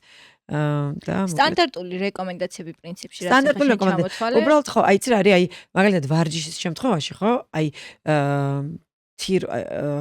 ეს დაქვეითებული თიროიდის მქონე ჯირკვლის მეპატრონე ადამიანი, აი ესეთ ეს გიჟურ კროსფიტური ვარჯიში რო ავიღოთ, აი რაღაცა კროსფიტის ერთი დიდი სესია რო ავიღოთ, რომელიც არის ზედმეტად დამტვირთველი, მაგას მაგალითად რეკომენდაციას არ გაუწევდი მე, იმიტომ რომ ამ ადამიანის ჰორმონალური ბალანსი ისედაც დარღვეულია. შესაბამისად, მისი აღდგენა უფრო დიდ ხანს მოითხოვს, ვიდრე ჩვეულებრივი ჯანსაღი ადამიანის. შესაბამისად, ვარჯიშის შემდგომი აღდგენა მან ძალიან დიდი მნიშვნელობა ენიჭება. ცალსახად წონებით ვარჯიში ჩვეულებრივად ძალიან ბენეფიტური არის, მაგრამ მან ძალიან დიდი ყურადღება უნდა დაეთმოს აღდგენის ფაზებს, რომ აღდგენა მოხდეს ადეკვატურად. კი ბატონო. შესაბამისად, წონის კლების დროს ის CrossFit-ის სესია ძალიან კარგია. წონებით ვარჯიში ფანტასტიკურია, მაგრამ როდესაც უკვე ფარისებრი პრობლემები გვერთვება, მან უკვე აუცილებლად ყურადღება უნდა მივაქციოთ აღდგენა მოხდეს ადეკვატური. აღდგენაში შედის ძილი, ცილის მიღება და ვარჯიშს შორის ადეკვატური დასვენება. ანუ ორ შემთხვევაში იმ კუნთების ადეკვატური დასვენება, რა კუნთიც ვავარჯიშეთ და იმ კონკრეტულ დღეს. ბევრ გოგონას იმედი აქვს ხოლმე გადაწურული, რაღაცა თითქოს ფარხმალი დაყარეს, რომ აი აქვთ ფარისებრის პრობლემები და ვერ იკლებენ წონაში. ხო, არანაირად. გასაგები არ მეტი დრო შეიძლება დასჭირდეთ, ცოტათი მეტი ძალისხმევა, თუმცა ეს არ არის ისეთი ჯანმრთელობის პრობლემა, რაც გამორიცხავს წონის კლებას. აი ძალისხმევა ჭირდებათ ხოლმე მაშინ, სანამ აი ეს ცნობადობა ექნებათ, აი ამ ყველაფრის, იმიტომ რომ ზოგადად ჩვენ რაც გვემართება არის ყველაფერი კომპლექსური, იმიტომ რომ ადამიანის ორგანიზმი არის ძალიან კომპლექსური წარმონაქმნი, ხო? ნებისმიერი დაავადება არ აქვს მნიშვნელობა, თუნდაც აი ძალიან ელემენტარული რო ავიღოთ, იმასაც კი კომპლექსური მიდგომა ჭირდება. ანუ როდესაც ჩვენ ვიძახით ძალისხმევა ჭირდება, არა მგონია რომ აი მანამდე იმ ადამიანს სწორი მიმართულებით გაეშვას ის ძალისხმევა და ამიტომაც მიაჩნიათ ხოლმე რომ რაღაცა ისე იმდენი რაღაცა ვცადე, მაგრამ არაფერმა არ იმუშავა. აი მაგ დროს არის ზუსტად ძალიან მნიშვნელოვანი კომპლექსური მიდგომა. აი ხა წარმოიდგინე, როცა მე უკვე ფარისებრის პრობლემა მაქვს, ხო? იქ რო ჩვენ ვდგევარ და ნაბიჯი შეიყვანე შენი ცხოვრება ნაბიჯ შეძვალ. აქ უკვე кейსი აღარ არის, ძმაო. შენ უკვე გჭირს რაღაცა კონკრეტული დაავადება, რომელიც არის აი ფარისებრის მნიშვნელობა, მე მგონი, რა ვიცი, ამ პოდკასტზე არ გვინდა რომ მოვცდეთ, ხო? რა მხოლოდ მნიშვნელობის არის ქალის ორგანიზმში ფარისებრი ჯირკვალი. თუ შენ გაქვს რაღაცა კონდიცია, რომელსაც ქვია დაქვეითებული ფარისებრი ჯირკვალი, ხო? აქ უკვე იქ step by step და ნაბიჯი მიყოლა, არა, კომპლექსურად უნდა მიუდგე და უნდა მოაწესრიგო ეგრევე ძილი, უნდა მოაწესრიგო ეგრევე. ანუ შენ მხარეს რაც არის, აქეთ ექიმის მხარეს რაც არის, ხო? ის კი ბატონო, თავის პასუხისგებლობა არის, რომ სწორი დოზა შეგირჩიოს იმ პრეპარატის და მედიკამენტის და აქეთ მხარეს შენ რაც დგას, იმიტომ რომ ორივე ერთდროულად ხართ ჩართული ამ პროცესში, როგორც ექიმი, ისევე შენ. რო აქეთ მხარეს შენ მოუწესრიგო ძილი, საკვები, ფიზიკური აქტივობა და წყლის მიღება. შენზე რაც არის, დამოკიდებული ეგრევე უნდა მოაწესრიგო კომპლექსურად უნდა მიუდგე ამ ყველაფერს. და როდესაც ეს ხდება შეთანხმებულად და ორივე აი ამ ბრძოლის ველზე ერთდროულად არის ჩართული მედიცინაც და ის ადამიანი, რომელსაც აი ეს გართულება აქვს ჯანმრთელობის, ხო? მან უკვე გონია რომ კი ბატონო, რა თქმა უნდა, ძალისხმევის ფასად გიჯდება და ემოციური რესურსის ფასად გიჯდება ეს ყველაფერი, მაგრამ ყოველ შემთხვევაში ეფექტს ეგრევე დაინახავ. რომელიც შემდგომ უკვე мотиваციას მოგცემს, რომ იცი რა ეს რაც შეცვალე შენ დაიჭირო, ჩაეჭიდო და არ გაუშვა არსად. ხმერთ რა კარგად ვილაპარაკე ეს. აი ეხა ეს არ დაიცვათ. მოდი ახლა გრძან, აი მართლა ძალიან გულით მინდა ხოლმე რომ გოგონებმა აი ეს გაითავისონ, იმიტომ რომ ეს ყველაფერი არის გაანალიზება და რაღაცნაირად ცნობიერების ამაღლება შენ საკუთარ სხეულთან და ზოგადად იმ რაღაცასთან, რაც ჩვენ დაგვემართა, ხო? არის რაღაც დაავადებები, რასაც ჩვენ ვერ ვაკონტროლებთ და ვერ მართავთ სამწუხაროდ და ვერ მართავთ კი არა, ჩვენ დაუნებურად მოდის, იქ შეიძლება გენეტიკური ფონი მქონდა და ასევე ჩემი ცხოვრების წესმა ხელი დიდად არ შეუწყო, რომ არ დამმართნო და არის იქ რაღაც აი პოლიკისტოზეც გადავიდეთ აუცილებლად, ხო? მან მიმყავდი ახლა ზუსტად.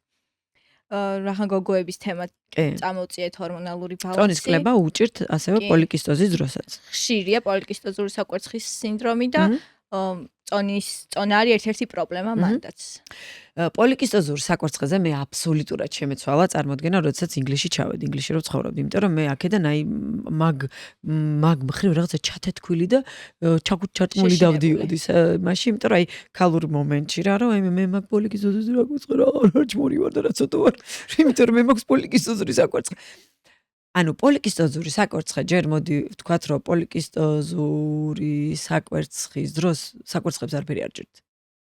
ანუ კი ჭირთ, მაგრამ ჩვენ არაფერი არ გაგვიკეთებია, რომ ჩვენ ეს დაგმართნოდა. ანუ რაც არ უნდა ჯანსაღად იცხოვრო, შეიძლება ადამიანი დაიბადოს პოლიკისტოზური საკვერცხებით, იმიტომ რომ როგორც მე მოვიძიე ეს ინფორმაცია და ძალიან ბევრი სერჩე და ვეძიე, ბავშვობიდან მუცლად ყოფნის დროსვე გოგონას, რომელიც იბადება, ეს კვერცხუჯრედები, ბოდიში, კვერცხუჯრედები იქვე უქრება და საჭირო რაოდენობით იბადება. როცა პოლიკისტოზური საკვერცხი უბრალოდ მაგას ნიშნავს, რომ უფრო მეტი კვერცხუჯრედით ხარ დაბადებული ვიდრე ჩვეულებრივი საკვერცხი. ამიტომაც იყო რომ ინგლისში რო ჩავედი, მე ესე მითხრა ჩემმა ექიმმა მაშინ რომ რისიგეში ანუ პოლიკისტოზური საკვერცხი შენ რო ყავისფერი თვალები გაქვს და იმას რო ცისფერი თვალები გაქვს, ეგეთი ვარიანტი არის, რა შენ ან გაქვს პოლიკისტოზური საკვერცხი, ან არა გაქვს პოლიკისტოზური საკვერცხი.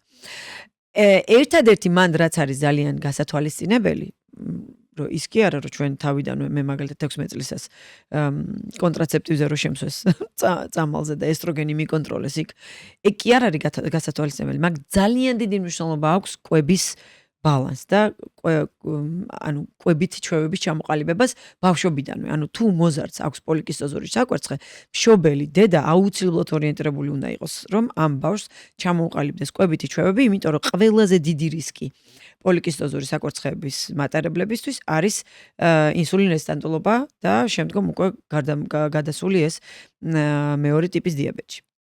იმიტომ რომ 80% პოლიკისტოზური საკვერცხებისას ან აქვთ უკვე, ან ემართებათ მომავალში ინსულინრეზისტენტულობა. და ზუსტად მანდ არის მნიშვნელოვანი, რომ ჩვენი კვებითი ჩვევები ჩამოვიყალიბოთ, ვიცოდეთ რა არის საკვები, რომელიც ჩვენში მუდმივ ანთებით პროცესს იწვევს, ქრონიკულად ანთებაში გვაქვს ეს ჩვენი კურწნაწლავის სისტემა, როგორ უნდა ვაკონტროლოთ იქ ნახშირწყლების მიღება, როგორი მაღალი უნდა იყოს ჩვენი ბოჭკოების და უჯრედისის მიღება დღის განმავლობაში და ასე შემდეგ და როგორი მნიშვნელობა აქვს ცილას ასევე. ბატონო. ხო. მოდი დავბრუნდეთ ამ მაკრონუტრიენტებზე. შენი რეკომენდაცია როგორია? ბოდიში მოიცადე პოლიკისტოზე და გავაგრძელებ რა, რომ პოლიკისტოზე წონის კლება ანუ თუ სწორად მივუდგებით და აქაც სამწუხაროდ ბანალურია, მაგრამ იგივე რეკომენდაციები არის, აბსოლუტურად შესაძლებელი არის პოლიკისტოზე წონის კლება და ამ სინდრომის მართვა ისე რომ გადაიყვანო აი ესეთ ქრონიკულ ასე ვთქვათ, ქრონიკულ და შენთან ერთად მყოფ რაღაცა მდგომარეობად, რომელიც არ გიშლის ხელს. რა თქმა უნდა, ხა იქ თუ ფორსულობაში უშლის ხელს და იქ თუ სხვა რაღაცა არის, მან ცალსახად ახლა უბრალოდ მედიცინის შარტლობა აუცილებელი, უბრალოდ ჩვენ მხარეს რაც არის, ის აუცილებლად უნდა იყოს მოგვარებული და აი მან შემოდის მშობლის ძალიან დიდი როლი, იმიტომ რომ პოლიკისტოზური საკვერცხი ეს შეიძლება ბავშვობიდანვე დადგინდეს მოზარდში და აი ზუსტად მან უნდა ჩამოყალიბდეს კვებითი ჩვევები. კი ბატონო, ახლა მოდი დავუბრუნდეთ ცილა, ცხიმი, ნახშირწყალი, რამდენჯერმე ახსენე შენ უკვე. მე გამიგია ცალკე სამივეზე ბევრი ცუდი და კარგიც, კარგი თავისთავად, მაგრამ წონის კლების დროს ზოგი ამბობს, რომ ბევრი ნახშირწყალი არ შეიძლება ზოგი გადაჭაცილას ზედმეტად აქცენტირებულად უყურებს, ცხიმი საერთოდ დემონიზირებულია და არავის რეკომენდაცია არ მომისმენია ესეთი სწრაფი დიეტების დროს, რომ ცხიმი რამე სახით შეიძლება მიიღო. სინამდვილეში სად არის ბალანსი? ყველამ ვიცით, რომ ბალანსია მნიშვნელოვანი. ყველაფერში. როგორ უნდა შევხედოთ აი ამ სამ მაკრონუტრიენტს? მაკრონუტრიენტს ქვია მაკრონუტრიენტი, იმიტომ რომ ჩვენი სხეული იმ რაოდენობით ვერ გამოიმუშავებს, რაც საჭირო არის. შესაბამისად, ეს უნდა მოხდეს გარედან ამის მიღება და ძალიან მნიშვნელოვანი არის ზუსტად აი სამივე მაკრონუტრიენტი, რომ არ ამოვიღოთ რომელიმე კონკრეტული დიეტიდან. ანუ ნებისმიერი ეს მონოდიეტები, ეს იო-იო დიეტებს ეძახიან ინგლისში. დიეტა, რომელიც გეუბნება, რომ აი ეს კონკრეტული პროდუქტი ამოიღე და არ შეიძლება, მან უკვე ვცვავთ კითხვას, რომ არ შეიძლება რატომ გამოიყენება რომელიმე ზოგადად ან პროდუქტთან, ან საკვებთან, ან მაკრონუტრიენტთან. სადაც სრულად არის აკრძალვა, ხო? რა თქმა უნდა. ცალსახად. ჯანსაღი კვება არ გულისხმობს რაიმეს აკრძალვას. არ გულისხმობს აი მაგ კითხვას, არ შეიძლებას. ანუ არ შეიძლება თქვა junk food-ზე და მანდაც აღარ ვიძახით, იმიტომ რომ რაღაცა დოზით ყველა ვარიანტი ნუ არსებობს ეს ჩვენ ცხოვრებაში და ადამიანები ვართ, რობოტები არ ვართ და სადღაცას წაგვიძლევს. უბრალოდ ჩვენს ინტერესებში უნდა იყოს, რომ ეს junk-ი, ტრანსცხიმები, დამუშავებული ultra დაპროცესინგებული საკვები მინიმალური იყოს ჩვენ ცხოვრებაში, ისევ და ისევ ჩვენი ინტერესებიდან გამომდინარე, იქ წონის კლება გვინდა, იქ ჯანმრთელობის შენარჩუნება გვინდა, იქ გვინდა რომ ნაკლები ანთებითი პროცესები იყოს ჩვენ სხეულში სიახლში და ასე შემდეგ. მაგრამ რაც შეეხება მაკრონუტრიენტებს, იქ თუ ისმის კითხვა კი არა და ვიღაცა გეუბნება რომ აი ეს არ შეიძლება, всё იქიდან უნდა გავიქცეთ თავქუდმოგლიჯილები, იმიტომ რომ არ შეიძლება. ხო? მაკრონუტრიენტებს ვიღებთ ყველაფერს დაბალანსებულად. უბრალოდ მიზნების და მიხედვით მან იცვლება ზოგადად ცილას იქიდან გამომდინარე რომ დიდი ხანი ჭირდება გადამუშავება, ამიტომ ვამბობთ რომ წონისკლების დროს ძალიან დიდი აქცენტი უნდა გავაკეთოთ ცილაზე და ოდნავ შევამციროთ ნახშირწყალი. მაგრამ ოდნავ შემცირებაში რა იგულისხმება, იცი? დავუშვათ 40%-ზე დავიყვანოთ ნახშირწყალი და არა 50-ზე და 60-ზე. ჩვენი რაციონის 40%-ზე. და 40% არ არის მარტო სალათა და მწვანე და ბოსტნეული, ან ხილი. იქ აუცილებლად უნდა იყოს ბურღულეული, ისეთი ბურღულეული, რომელშიც არის ბოჭკო, ყავისფერი ბრინჯი, შვრია, თელმარცლოვანი კულტურა, ასე ვთქვათ, პური იქნება, ბრინჯი იქნება თუ არა აქვს მნიშვნელობა. ანუ ის რაც შენ ბოჭკოს გაძლევს, იმიტომ რომ მარტო იმ ბოსტნეულიდან ჯერ ისეთი საკმარის ბოჭკოს ვერ აიღებ. ბოსტნეულს არ აქვს ისეთი საკმარის ბოჭკო, რომ მე დღის განმავლობაში შემივსოს. კი. ხო და ამიტომ 40%-ზე შემცირება ნიშნავს ადეკვატური რაოდენობით ბურღულეულის მიღებას, მაგალითად ორ კვებაზე მაინც მივიღებდი მე ბურღულეულს, დილას და სადილზე. და თუ მაინც ვახშმიდან დავუშვათ ბურღულეულს ამოვიღებდი და ბოსტნეულს და ცილას მივირთმევდი. ვახშამზე თუ მე მინდა წონის კლება. და ცილას ვიქონიებდი აბსოლუტურად ყველა ულუფაზე. ორჯერ მივიღებდი ხორცს და დილას ცილით მდიდარ საუზმეს მივიღებდი, როგორც არის კვერცხი და ციციბურა, იქ არ ვიცი, თუნდაც შვრიის ფაფა, მაგრამ თხილეულით გაწყობილი ჩიას თესლი, არახისის კარაკი, როგორ არის არახის? მიწისთხილის კარაკი, ბერძნული იოგურტი, ანუ ძალიან ბევრი რაღაცის დამატება შეგვიძლია საუზმესზე, რომ გავამდიდროთ ცილით. ანუ ცილა ამიტომ შემოდის აქ მთავარ როლში წონისკლების დროს, რომ მას ჭირდება ძალიან დიდი არა, მაგრამ შედარებით დიდი ხნის განმავლობაში გადამუშავება და გადამუშავება ნიშნავს, რომ ენერგიის გახარჯვა მიდის. შესაბამისად, სხეული ამაზე დიდ ენერგიას გასცემს. ანუ ჩვენ გადავყავართ ენერგიულ დეფიციტში, თუ რა თქმა უნდა, პორციების მიღება ხდება სწორად. ცხიმზე არ კითხვამს და მოდი ეგეც ვითხარი. ცხიმს რაც შეეხება, ესეც უმნიშვნელოვანესი არის ჩვენი ჰორმონალური ბალანსისთვის ზუსტად და ცხიმის მიღება ხდება აუცილებლად ავოკადოთი.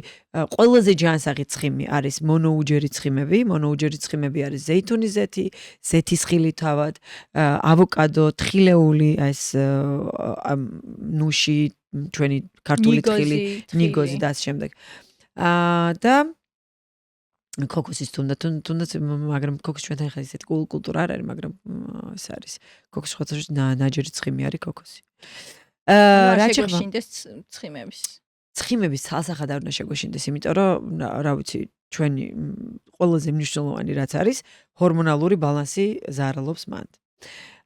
და კიდევ ცხიმები ძალიან დიდი თემაა და აი არ ვიცი რამდენად გვინდა რომ გავშალოთ რა, იმიტომ რომ ცხიმები რისიც უნდა ეშინოდეთ, არის ტრანსცხიმები ზუსტად. და ტრანსცხიმები ყველა ვარიანტში არის იმ junk food-ში და აი თაროს საკვებებში, სადაც დაპაკეტებული და ულტრა დაპროცესირებული საკვები არის მაღაზიის თაროებზე. აი მაგისი უნდა გვეშინოდეს, კი ბატონო, მაგრამ იქ კარაქი, ზერბოსი, თუნდაც იმ ნაჯერი ცხიმებისაც ძალიან ეშინიათ ხოლმე, რომ ცხოველური ცხიმი ძალიან არ შეიძლება. კი ბატონო, ცხოველური ცხიმი მონოუჯერ ცხიმთან შედარებით ნაკლები უნდა მივიღოთ ჩვენ დღის განმავლობაში, მაგრამ კარაქი ძალიან ჯანსაღია, ერბო ძალიან ჯანსაღი არის და ამასთან ერთად პლუს მონოუჯერ ცხიმებსაც თუ მივიღებ დღის განმავლობაში, ხო ფანტასტიკურია და იდეალური არის. აქაც იგივე ადეკვატური ბალანსი არის მნიშვნელოვანი. ანუ წონის კლების დროს მე ვიტყოდი, რომ რა ვიცი, ძალიან მნიშვნელოვანი არის უბრალოდ პორციების კონტროლი და არა კონკრეტული რაღაცების ამოღება რა. ხშირად არის შემთხვევა, რომ აი ამ ყველაფერს ვაკეთებთ იდეალურად, ძილი მოვიწესრიგეთ, კვება მოვიწესრიგეთ, სითხის ბალანსი, წონა გვემორჩილება მოდის, თუმცა აი სადღაც გაჩერდა, დავიკელი დაუშვათ 5 კილო და გაიყინა წონა. წონა გამეყინა, ეგ ალბათ გაგიგია ხშირად. ჯერ აი რა დრო არის საჭირო რომ თქვათ, რომ წონა მართლა გაიყინა თუ არა, ერთი დღე რომ სასწორზე რიცხვი შეიცვალა, ეგ არის თუ არა წონის გაყინვა და აი როცა დავწუნდებით რომ წონა გაგვეყინა ფრჩხილებში, რას შვებით მაშინ? მაშინ. წონის გაყინვა არ ითვლება, უბრალოდ არ ვამბობთ 21 დღემდე მინიმუმს გეუბნები მე. ანუ წონის გაყინვა შეიძლება თქვა, რომ აი 21 დღე არ შეგცვლია გრამიც კი სასწორზე. აი მე შეიძლება თქვა, რომ ანუ ჯამში წონა გაიყინა. ანუ თუ იქ წონა თამაშობს ზემოთქვამოთ, მაგრამ აი ამ 3 კვირის განმავლობაში ჯამში მაინც პატარა კლება მაინც არის, ეგ გაყინვას არ ნიშნავს. მაგრამ თუ ზემოთ ისე თამაშობს, რომ აი იმ ნიშნულს ქვემოთ არ ჩამომცდა რა, აი მინიმუმ 21 დღე შეგვიძლია ავიღოთ, რომ ოკეი, წონა გაიყინა და მანდ უკვე შეგვიძლია რაღაც მეთოდებს მივმართოთ და მანდ არის ძალიან ბევრი მეთოდი. პირველ რიგში მე ძალიან მიყვარს diet breaks ეძახიან, დიეტური შესვენებები, ასე ვთქვათ. დიეტური შესვენებები და რაც გულისხმობს, როდესაც ძალიან ჭარბი წონიდან მიდის კლება, ხო? ეხლა იმ ადამიანს ცალსახად ის 6 თვე არ ეყოფა, 3-4 თვე არ ეყოფა, ხო? მას ჭირდება დავუშვათ წელიწად ნახევარი, რომ ეს სტაბილურად ნელა ჩამოვიდეს წონა. იმიტომ რომ ჩვენ ვიცით, რომ რაც უფრო ნელია კლება, მით უფრო სტაბილური შენარჩუნებადია, მით უფრო სხეულისთვის არა შოკის მომგვრელია და ჯანსაღად მიდის ეს ყველაფერი პროცესი და პლუს ამას რაც ყველაზე ჩვენთვის ძალიან მტკივნეულია, მე რო გავხდებით, მე კიდე რაღაცები რო არ მოგწონს, ეს არის ჩამოწელილი კანი და კანის ელასტიურობის თემა. და ზუსტად როდესაც ნელა ხდება კლება, ხო? ჩვენს კანს, იმიტომ რომ ეს არის ჩვენი ერთ-ერთი ყველაზე დიდი ორგანო, აქვს იმის დრო და იმის ლუფტი ფანჯარა, რომ აი ელასტიურობით ამ პროცესს დაეწიოს. და ზუსტად მანდ ხდება ხოლმე ეს მომენტი, რომ აი მაგიტომაც ურჩევთ, რომ კლება მაქსიმალურად ნელა შეინარჩუნა. ნუ გარდა იმისა, რომ შიგნით კიდევ უამრავ პროცესს ეხმარება, რომ კლება იყოს ნელი. და შესაბამისად ამ ადამიანს, როგორც თქვით, არ ყოფნის 3-4 თვე და მას ჭირდება რაღაცა წელიწად ნახევარი 2 წელიც ხო, რომ რაღაცა დიდი წონა დაიგლოს. ასეთ შემთხვევაში მე აუცილებლად ურჩევ ხოლმე, რომ გააკეთოს დიეტური შესვენებები. ანუ 3 თვე იყოს დავუშვათ იმ კალორიულ დეფიციტში და ესე პორციების კლებაში, მერე გავაკეთოთ 2 კვირიანი შესვენება. ანუ ვიკვებოთ ჩვენი ნორმა კალორიების. ანუ ჩვენი ნორმა რა არის? დავუშვათ თუ იმაზე ნაკლებს ჭამდით და ხედავდით რომ ვიკლებდით, ცოტა ოდედავ მოუმატოთ, სადღაც 200-300 გრამის საკვები მომამატოთ მთელი დღის განმავლობაში. ერთ ულუფაზე არ გულისხმობ. მთელი დღის განმავლობაში 200 ანუ 100 გრამი დავუმატოთ თითო ულუფაზე და ავედით ეგრევე ნორმაზე, ხო? ამას 2 კვირის განმავლობაში შევინარჩუნებდი. ცოტა მეტ შევჭამდი, მერე ისევ დავიწყებდი ნელ-ნელა ჩამოკლებას, ხო? და ეს დაგვეხმარება ამ პლატოს დაძვრაში? აი, ეს დაგვეხმარება, რომ პლატოს საერთოდ არ გქონდეს. მე თუ ჭკვიანურად მიუდექი და მთელი წლის განმავლობაში დეფიციტში არ ვამყოფე, იმიტომ რომ მთელი წელი სხეულისთვის საშინლად სტრესი არის მუდმივი დეფიციტი. ანუ წარმოიდგინე მთელი წელი ხარ ენერგიულ დეფიციტში. და სხეულს იქ რამდენი პროცესია გასაკეთებელი, ხო?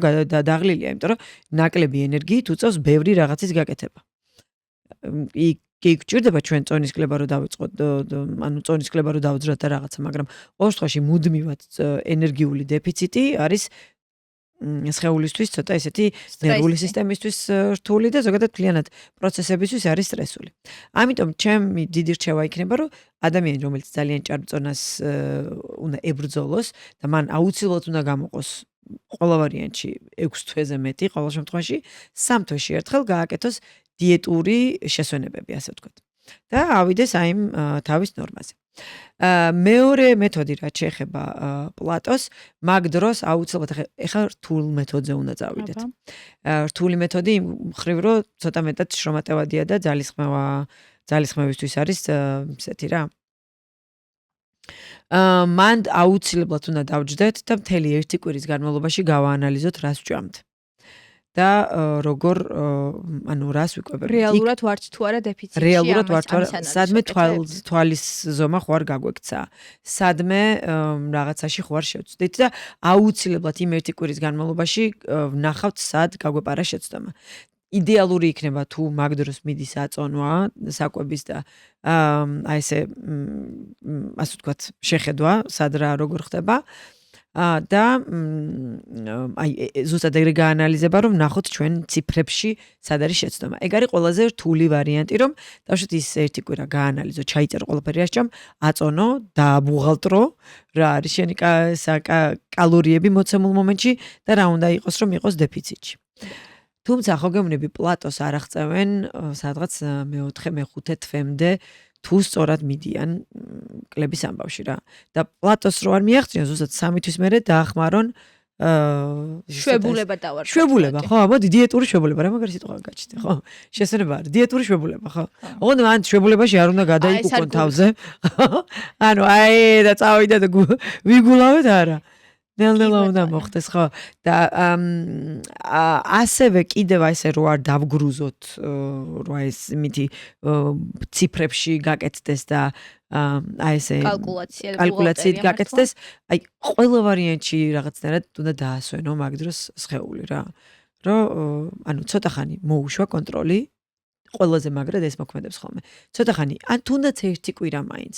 რა აი ამ წონაზე ცოტა ეს გარჭობილი დიდი პალო გამოიძროთ ტვინიდან, რომელიც არის ეს წონის კონტროლი, აი მოეშვათ და აი როგორც კი დამშვიდება, გონება რომ ზუმუდმე და ჩაციკლული ამ წონის არ არის, აი მერე გამოჩნდება, ანუ მართლა ისეთი იდეა მოგდის ხოლმე და ისეთი გაანალიზება და გაცნობიერება, რომ აი მე ამას ვაკეთებდი რაღაცა არასწორად, რომ იმ ერთი კვირის მერეც უკვე რაღაცა სხვა ენერგიები და სხვა ძალებით უბრუნდები ისევ შენს მოგზაურობას, ისევ შენს ბრძოლის ველზე ყოფნას და არ დანებებას აი მაგ პროცესის რა.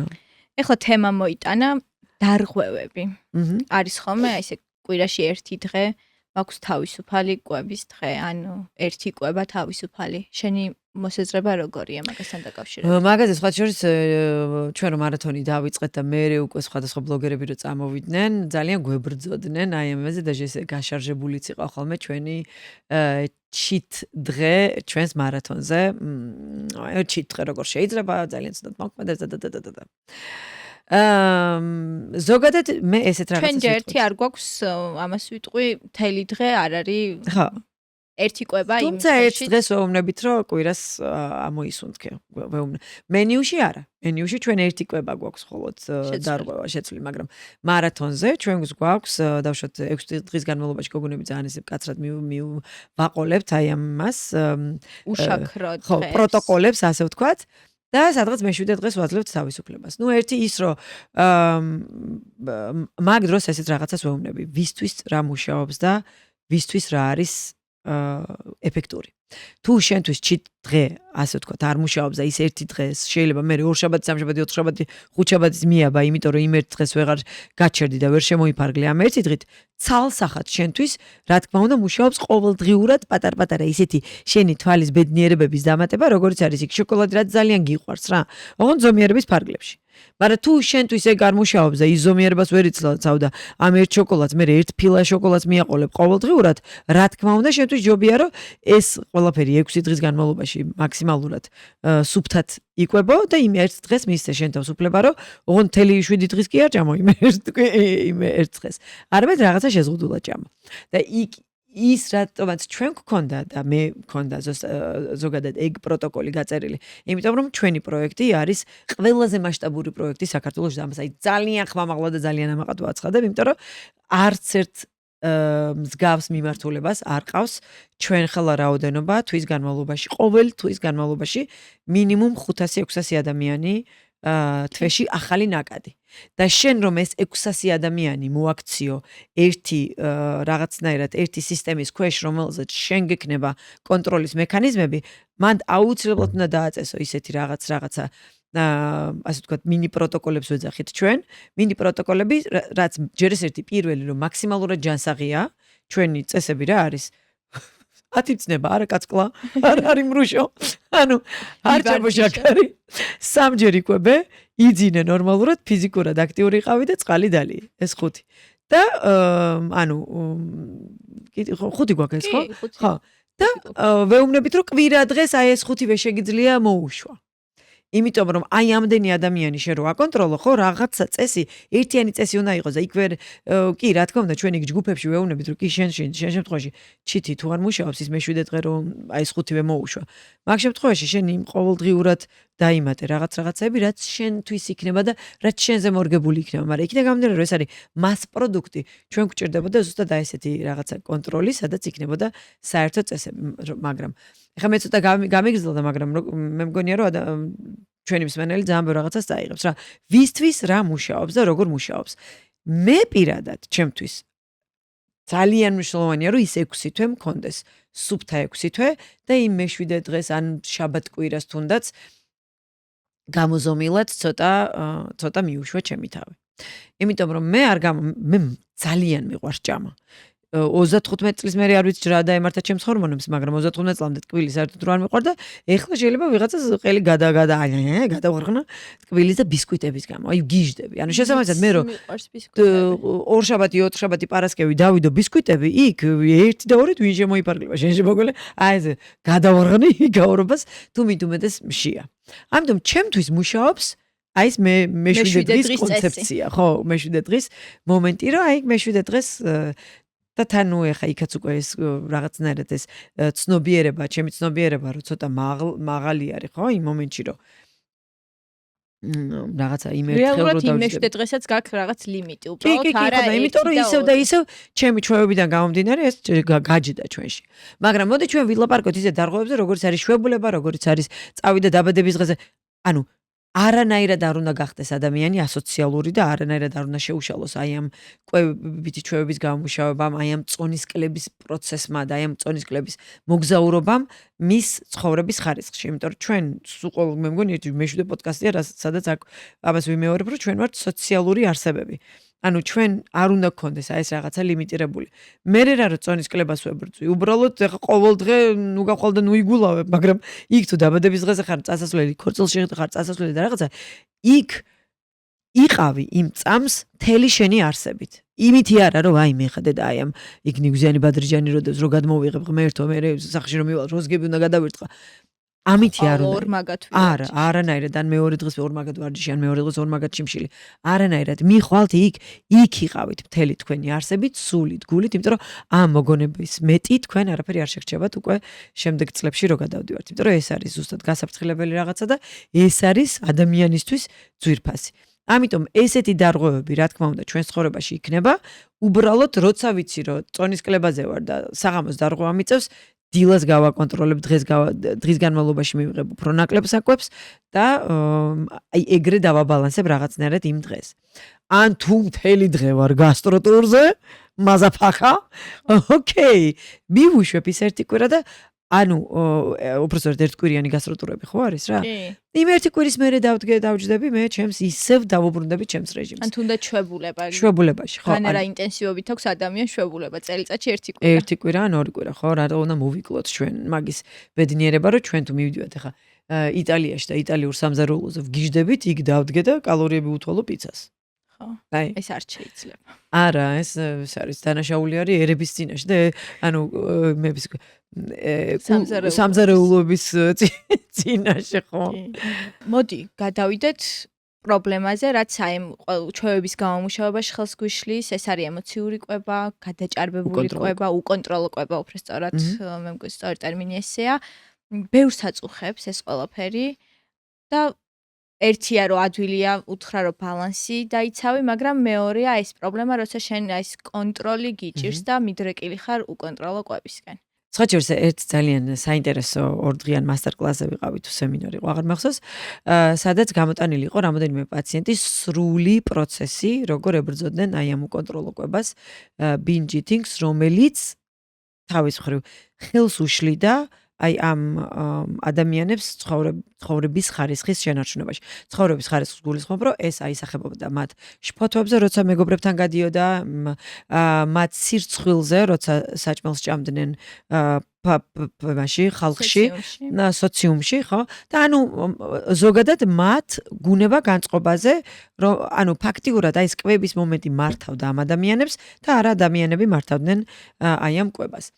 მაგ შემთხვევაში ყველაზე კარგად ანუ დადგენილი კვლევებით და ზოგადად ნაცადი პროცედურები და პროტოკოლებით ყველაზე კარგად იმუშავა CBT, ეს არის კოგნიტური ქცევითი თერაპიები და აი ამ CBT-ს პირველი აი ეს პროტოკოლი ზუსტად აი ამ binge eating-ში და უკონტროლო კვებაში იყო აუცილებლად სამივე კვების შენარჩუნება. ანუ აი ამ ყველა პაციენტს, ყველა თერაპევტი ემუშავებოდა როგორ არ უნდა გამოეტოვებინათ საუზმე, როგორ არ უნდა გამოეტოვებინათ ლანჩი და შესაბამისად ვახშამი. და როგორც კი ანუ მე თვითონ დღეები იყო განხილული, ანუ ფაქტიურად დღიურივით მივყვებოდით ჩვენ აი ამ პაციენტების რამდენ დღიანი იყო, სადღაც 10 თერაპია იყო, 10 თერაპია 10 კვირაზე გადაამრავლე რა. და კვირის დღიურებს გვაჩვენებდნენ და იყო იქ სადღაც ჩავარდნები, დაუშვათ აი ამ დღეს ქონდა უკონტროლო კვების ეპიზოდი.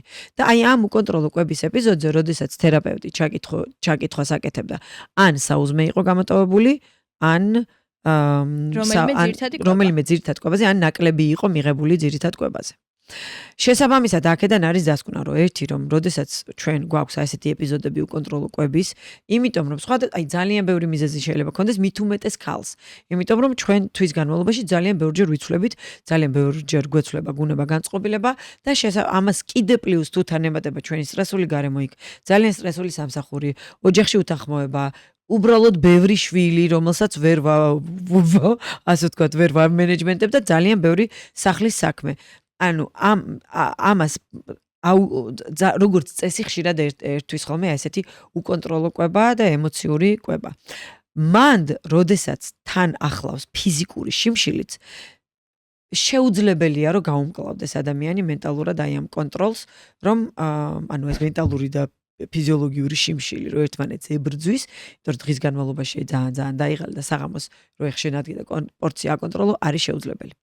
ამიტომ მაგ დროს იმითი მაინც უნდა დაეხმარო, რომ ფიზიკური შიმშილი მოიშორო, იმიტომ რომ მენტალურად თუ რაღაცა აი ეს შინაგანი საზრდო გაკლია, იმიტომ რომ იქ რაღაც სხვა სტრესები გაქვს, ხო, სხვადასხვა რაღაც მიზეზების გამო გამოწვეული.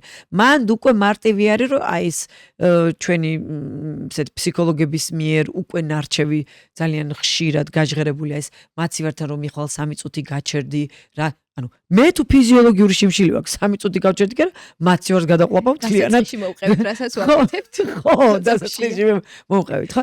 ამიტომ ჩემზე რაც არის დამოკიდებული, მოდი ჩვენ ის გავაკეთოთ, რომ ფიზიოლოგიური შიმშილი არ დავახვედროთ მენტალურ შიმშილს, იმიტომ რომ მენტალურ შიმშილს ნუ რაღაც დრო ჭირდება, რომ ჩვენი სტრესები და ჩვენი გარე ფაქტორები, რომელიც ჩვენზე მენტალურად ზემოქმედებენ, ესენი ნელ-ნელა მოვაგვაროთ, ხო? და ჩვენი ინტერესი უნდა იყოს, რომ ესენი მოვაგვაროთ. არა აქვს მნიშვნელობა. პირადი ურთიერთობა იქნება, სამსახური იქნება, თუ რა იქნება, უნდა მოვაგვაროთ, იმიტომ რომ ფაქტია, რომ მთლიან ყოფას გვირევს ეს ყველაფერი, ხო? მაგრამ ჩემზე რაც არის დამოკიდებული, ყველა ვარიანტში უნდა მოვაგვარო 3 ძირითადი კვება. აქ უნდა იყოს აუცილებლად კვების დაგეგმვაც, მენიუს გაწერაც, სამსახურში კონტეინერებით აუცილებლად სიარული და კვების საათების წმინდად გადაქცევას. ანუ ჩემ ყველა ადამიანზე არ არსებობს ახლა სამსახური, რომელიც არ გაძლევს 15 წუთიან ფანჯარას მაინც რომ არ ჭამო. არ არსებობს. მას შეგიძლია უჩივლო. ხო შეგიძლია უჩივლო. კი. ანუ ჩვეულებრივად 15 წუთი თუ გაქვს ფანჯარა ჭამის სახლიდან უნდა ქონდეს კონტეინერი წაღებული რომ ჭამო და შუადღისას და იცოდე რომ ეს დრო არის შენი და ეს არის კვების დრო და კი, ჩვენზე არის დამოკიდებული რა იმ შეხვედრებს, როგორ იმას ვიზავთ. რაღაცის რაღაცები არ დაგეგმო მაგ დროს. არანაირად, ხო, ან ვიღაცა რომ დაგიგეგმავს, უთხრა რომ იცი რა არის, აი სულ რა ის მაქვს ხოლმე, იცი? არგუმენტი ჩემი ერთ-ერთი ყოფილი თანამშრომელს ჰქონდა დიაბეტი რა და ყველამ ვიცოდით რომ ანუ იმ ადამიანს მაგ დროს ჰქონდა კვების ამბავი. იმიტომ რომ თვითონ იმ ადამიანმა გააჟღერა რომ იცი რა არის ამ დროს მე მეხოცები ძალიან გთხოვთ ეს ჭამის მომენტი მაქვს და არ შემეხვდა. ანუ გავაჟღერ და აიც არის აი 15 წუთით გვიან ჩამინიშ. ანუ ჩვენ რაღაცნაირად გონია რომ ჩვენ შეგვიძლია ეს დავამენეჯმენტოთ, რომ შეხვედრები ზუსტად იმ დროს არ დავამტყუთ, ან ისე გავაკეთოთ რომ 15 წუთი დავიტოვოთ კვებისთვის. და 15 წუთი საკმარისია იმისთვის, რომ კონტეინერში გქონდეს კვება. თუ შენ გასასვლელი ხარ ბუფეტში, გასასვლელი ხარ გარეთ საყიდელი გაქვს და რაღაცა, რა თქმა უნდა 15 წუთი არ გეყოფა და მანდ უკვე ძალიან დიდი სირთულეებს ვაწყდები და ამიტომაც არის ძალიან მნიშვნელოვანი, რომ სახლში მოვაწესრიგოთ ეს დაგეგმა meal prep-ი, კვირა გამოვიყენოთ მაგისთვის, ან წინა საღამო გამოვიყენოთ მაგისთვის, რომ მეორე დღეს აუცილებელი არის უკონტროლო კვების დროს წავიღოთ კონტეინერებით. იმიტომ რომ ჩემს რაც დამოკიდებული ეს ფიზიკური შიმშილი მოვაშორო ამ მენტალურ შიმშილს და მარტო მენტალური შიმშილი და აი ეს სიცარიელე რო დამრჩება ჩემი რაღაცა მენტალური გართულებების დავდგები და იქ დავფიქსდები. აი ხა ბროკოლი რო დამიდონ წინ და ბროკოლს შევჭამ თუ იმას შევჭამ შოკოლადს შევჭამ. აი 3 წუთი მაქვს მე დრო რო დავფიქსდე რომ მართლა რეალურად მშია თუ ანუ გავაანალიზო, ანუ გაანალიზების უნარი გვაქვს, როდესაც ფიზიკურად მშიერი არ ვართ. ძალიან გამიგზელდა ხე თემა, მაგრამ მე იგივე ვტკეპნე, მაგრამ მე მგონი რომ ძალიან დიდი მნიშვნელობა ენიჭება დღეში მინიმუმ 3 ჯერ ყვებას, როდესაც არის უკონტროლო და binge eating-ები. კარგი, ეს თუ ამოწურე ბოლო კითხვა. მე მგონი ამოწურე. დიდი თემა ესე ვერ ამოწურეთ. ეხლა ის თქმაც გინდა და ის თუ ამოწურე. ბოლო კითხვა რაც მაქვს არის, ესეც დიდი თემა რაც უნდა კითხო, მაგრამ მოკლედ შევეხოთ. ჯანსაღი წონის კლება. ბევრი პროდუქტი გვხვდება დღეს ბაზარზე, ბევრი შეთავაზება, სხვადასხვა კვების მწვრთნელის ან ფიტნეს მწვრთნელის მხრიდან, რომ ერთ თვეში ჩემს პროგრამაში დაიკლებთ 20 კილოს, 18 კილოს ორ კვირაში. ანუ რაღაც არარეალური რიცხვები. ჯერ ერთი რამდენად რეალისტურია ეს რიცხვები და რა შემთხვევაშია რეალისტურია. რამდენად ჯანსაღია ეს ყველაფერი? რეალისტური არის, იმიტომ რომ ჯანმრთელობის ხაზზე გადის, კი ბატონო. ანუ შეუძლია მწვრთნელს რაღაცა უბედურება ისე გაშიმშილოს, რომ კი ბატონო, აგიყვანოს მაგ ციფრებზე. მაგრამ მეორე მხარე რა მოყვება მაგას, ეგ არის საფრთხილო და ანუ საყურადსაღებო, რომ ეგ არ არის ჯანსაღი. ანუ ჯანსაღი წონის კლება ითვლება 2 კილო თვეში წარმოიდგინე. ეს მე შენ გეუბნები ზოგადს, რა თქმა უნდა. რაც უფრო ჭარბწონიანი არის ადამიანი, პირველი რამოდენიმე თვე ჩვენ უფრო დიდ ციფრს ვიღებთ ხოლმე 5 კილო, 6 კილო ყოფილა თვის განმავლობაში. კაცების შემთხვევაში კიდევ უფრო მეტი დაფიქსირებულა, როცა უფრო ჭარბი წონა არის, სადღაც 80 პლუსი ზემოთ. მაგრამ როცა უკვე ჩამოდივართ 70-ზე, 65-ზე, მანდ 2 კილოც ბევრია ხანდახან თვის განმავლობაში, იმიტომ რომ ახლა გოგოების შემთხვევაში განსაკუთრებით ძალიან ხშირია ხოლმე რაღაცა წონა გვაგარჭობილი ქალიშვილობის. ახლა მე მაგალითად გავთხოვდი 55 კილო. 55 კილო ახლა შანსი არ არის რომ დავიდე მე 55 კილოზე. იმის მერე კუნთოვანი მასა მოვიმატე, იმის მერე ძვლის სტრუქტურა მოვიმატე და რანაირია ახლა დახვიდე 21 წლის ადამიანის წონაზე, როცა იმის მერე რაღაცები გემატება, ხო? ასაკობრივად. ანუ ვარჯიშთან განსაკუთრებით მე კუნთოვანი მასა მოვიმატე, ხო? ამიტომ ხანდახან ჩვენ მივიღწვით ისეთი წონისკენ და ისეთი ციფრი გვაქვს ჩვენს ტვინში გარჭობილი, რომელიც ისედაც ჩვენი ჯანმრთელობისთვის არარეალურია და დამაზიანებელი არის. ამიტომ მე მგონია რომ ესე ზუსტად მან არის ძალიან დიდი მნიშვნელობა, მან შემოდის ძალიან ესე მკვეთრად რომ ვიცოდეთ როგორი არის ჩვენი ჯანსაღი ვიზუალი და არა სასტორის ციფრები და ძალიან მნიშვნელოვანია რომ კვებასთან ერთად ვარჯიშით უბრალოდ ვარჯიშთან ერთად მოხდეს წონის კლება.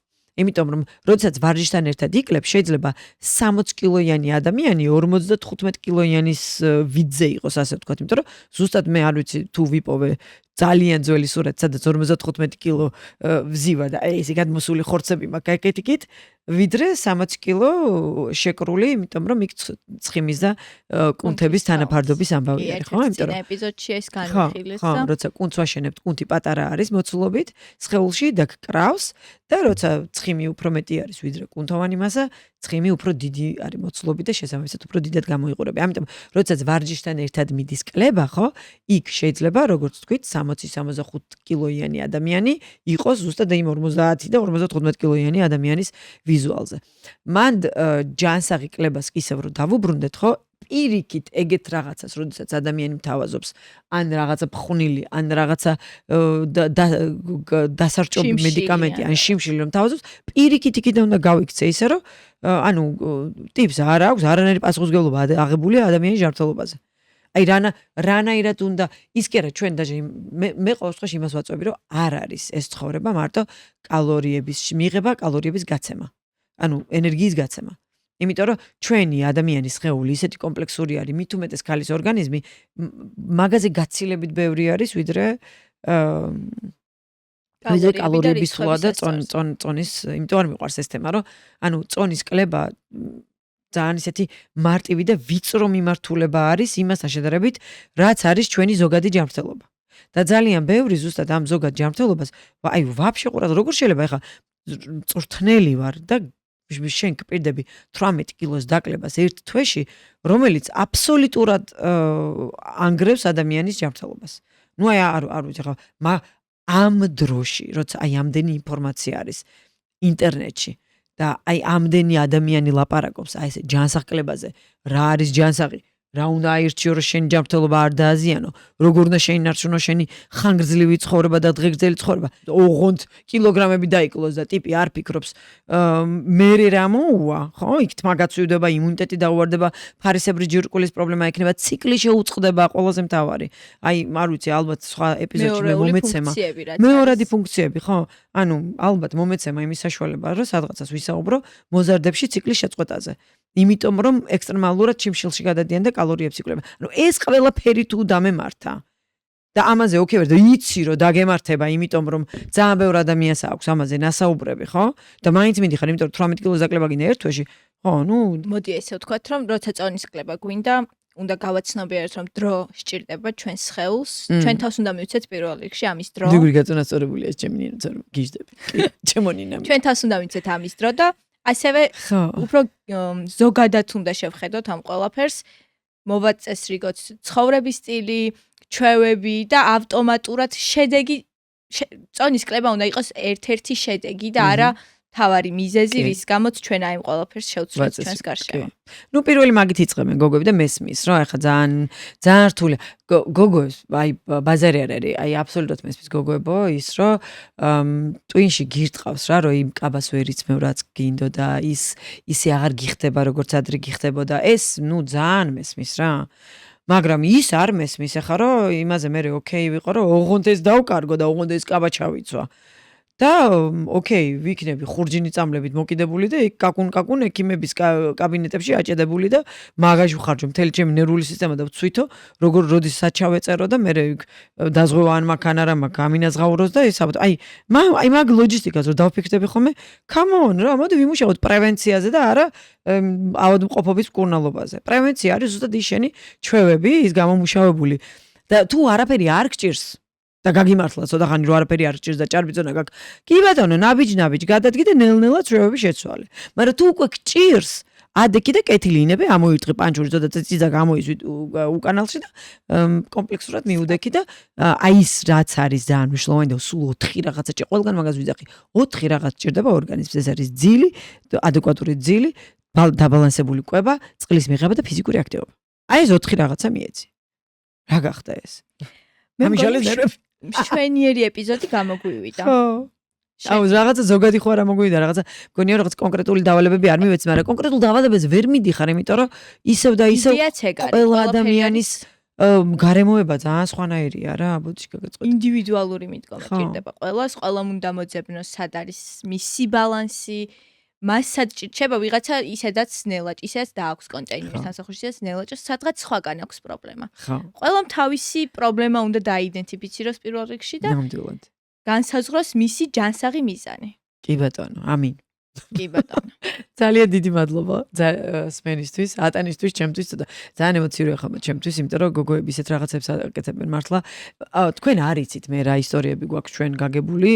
ხო, მე რო გიცნობ და კარგად ვიცი, აი ის ყველაფერს ვიცი, რასაც შენ წერენ ყოველდღიურად ბლოგზე, აი ეს გოგოებია მესიჯებს, მე რა ის ამდენი ჯანმრთელობის პრობლემა რაც გროვდება, მე შენი გააბრაზება ძალიან კარგად მესმის. ხო, ანუ აი მართლა აი რო დაჯდე და იფიქრო როგორ შეიძლება მე ვავნო ჩემს თავს, ვერ მოიფიქრებთ ისეთ რაღაცებს, რაც მე მიმიღია მესიჯება და რასაც გოგონები აკეთებენ, იმიტომ რომ წონა დაიკლონდა. ნუ ეს ცნობადობა უნდა ამაღლდეს, რომ ეს არ არის ჯანსაღი, აი მართლა გულით განვიცდი, იმიტომ რომ არც ერთი ადამიანი არ მემეტება იმ მოწყენისთვის, იმ აი ესეთი რაღაცნაირი უღიმღამო ცხოვრებისთვის, მართლა არ მემეტება განსაკუთრებით ქალი, რომ იყოს წონის გამო მოწყენილი, როცა იქ უბრალოდ ოდნავ მეტი ძალისხმევა ჭირდება დისციპლინის გამომუშავებისთვის. და ამიტომაც არის ხოლმე რომ ჩემთვის ძალიან ემოციური თემაა, ამიტომაც არის რომ ავჟიტირდები თავს გავიღიზიანებ და მე ჩემ თავს ვეჭხუბები, იმიტომ რომ აქ კამერების მეტი არავინ არ არის. და ესე კამერებიდან გწდები და იმედია მოგწუდით კამერებიდან რომ ცოტა პატარა შეგაჯანჯღაროთ. უღრმესი მადლობა ნინოს. შენც მადლობა. ძალიან დიდი მადლობა საინტერესო კითხვებისთვის, ძალიან დიდი მადლობა ჩვენთან ყოფნისთვის და